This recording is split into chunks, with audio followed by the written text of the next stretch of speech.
Assalamualaikum warahmatullahi wabarakatuh. Puji syukur kehadirat Allah Subhanahu wa Ta'ala, di mana atas berkat dan rahmatnya saya bisa menyelesaikan tugas rangkuman filsafat ilmu ini dengan tepat waktu. Terima kasih kepada Ibu Nur Mahmuda selaku dosen filsafat ilmu yang telah memberikan kesempatan serta kepercayaan kepada saya untuk menyampaikan rangkuman filsafat ilmu pemikiran dari G.W. Leibniz.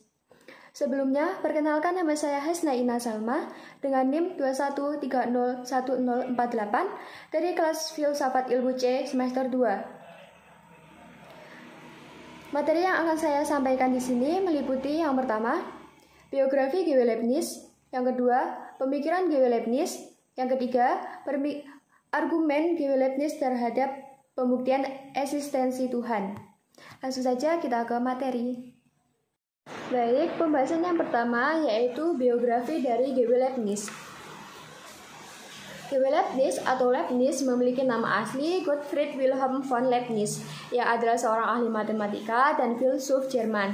Tulisan-tulisannya berbahasa Latin, Jerman, dan Perancis yang menunjukkan kapabilitas akademiknya disampaikan kepada banyak orang. Ia lahir pada tanggal 1 Juli 1646 dan meninggal pada tanggal 14 November 1716. Dan dalam kematiannya hanya dihadiri beberapa kerabat dekat dan sekretarisnya. Karena pada saat itu Leibniz sangat tidak disukai karena kontroversinya dengan Isaac Newton. Leibniz lahir di Leipzig, Saxony, dan orang tuanya adalah Friedrich Leibniz dan Catherine Smuck. Ayahnya meninggal ketika ia berusia 6 tahun, yang meninggalkan sebagian besar masa kecil Leibniz kepada sang ibu. Ini berarti ide-ide filosofis dipengaruhi oleh ibunya. Ayah Leibniz adalah seorang profesor filsafat moral dan karenanya memiliki perpustakaan yang penuh dengan buku-buku yang berarti setelah kematiannya. Ketika Leibniz berusia 12 tahun, ia sudah menguasai bahasa Latin karena hampir semua buku di perpustakaan ayahnya berbahasa Latin. Ketika Leibniz berusia 15 tahun, yang masuk di universitas ayahnya mengambil program studi di bidang filsafat dan menerima gelar filsafat pada tahun 1662 dan meraih gelar magister 2 tahun berikutnya, yaitu pada tahun 1664.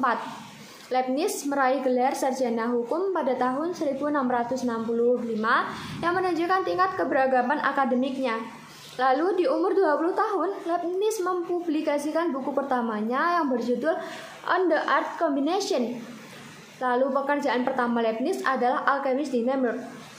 Alkemis sendiri yaitu orang yang bisa menciptakan sesuatu dari ketiadaan.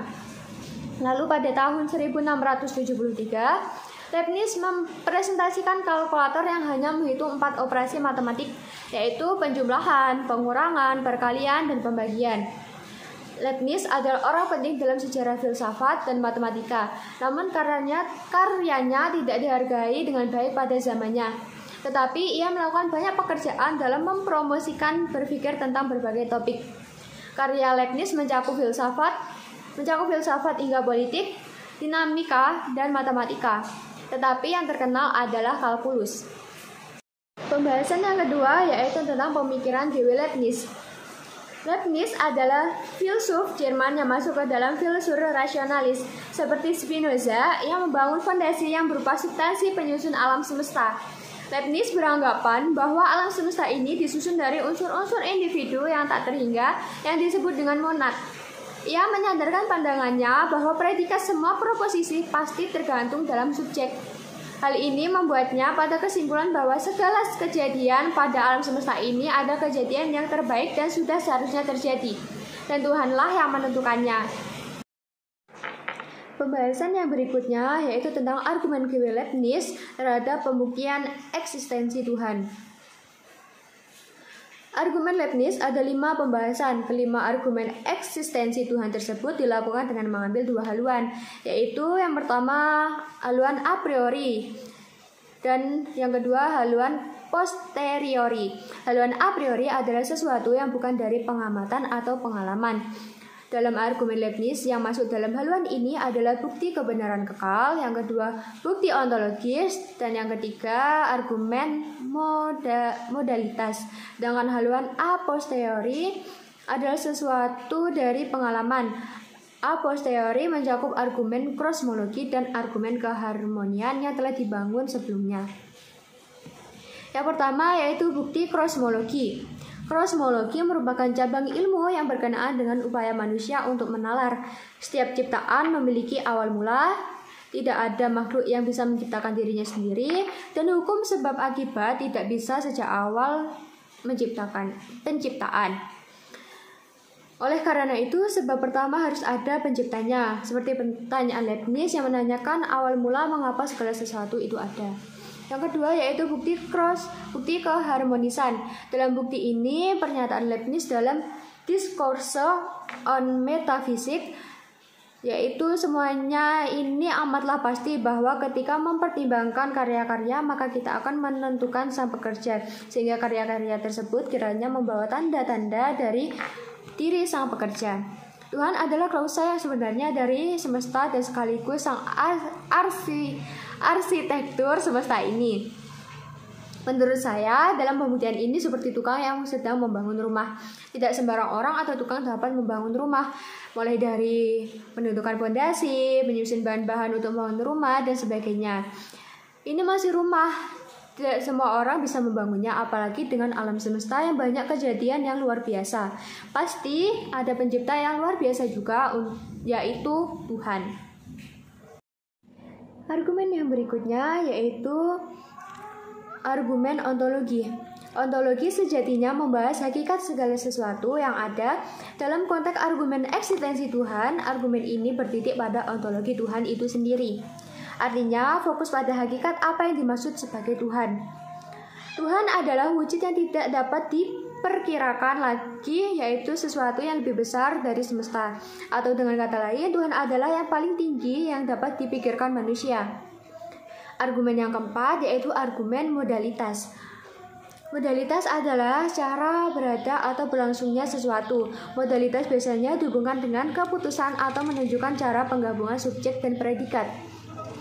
Leibniz memakai argumen modalitas yang mana Leibniz menghubungkan penciptaan dunia dengan kemungkinan-kemungkinan. Leibniz sendiri menegaskan bahwa memang terdapat dunia kemungkinan yang tidak terbatas, tetapi hanya ada satu yang mengada. Oleh karena itu, harus ada alasan cukup mengapa Tuhan memilih ini dan bukan yang lain. Tidak semua kemungkinan-kemungkinan tersebut adalah kemungkinan untuk diwujudkan, dan juga bahwa dunia kemungkinan selalu lebih luas daripada dunia nyata. Argumen yang terakhir yaitu argumen kebenaran abadi. Di sisi lain, memang benar bahwa Tuhan tidak hanya satu-satunya sumber dari semua eksistensi, tetapi juga semua esensi yang dianugerahi realitas, yaitu sumber dari apa yang real di dalam apa segala yang mungkin.